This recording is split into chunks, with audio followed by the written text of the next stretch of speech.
Magandang tanghali mga ka-reels. Meron po tayong bangus. Isisigang po natin yan. Ayan ang mga sangkap niya.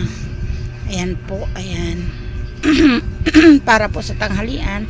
At kasama na po hapunan. At ayan po, nag-ensalada po tayo ng ng labanos at dilis. Ayan po, masarap po yan. Ayan po, kumukulo-kulo na po ang mga gulay. Lagay po natin ang isda. Shout out po pala sa aking mga followers, non-followers, aking mga viewers and friends. Salamat po sa inyong lahat. Kung hindi po dahil sa inyo, wala po ako dito ngayon. Hindi po ako na-monetize. Thank you po sa panonood.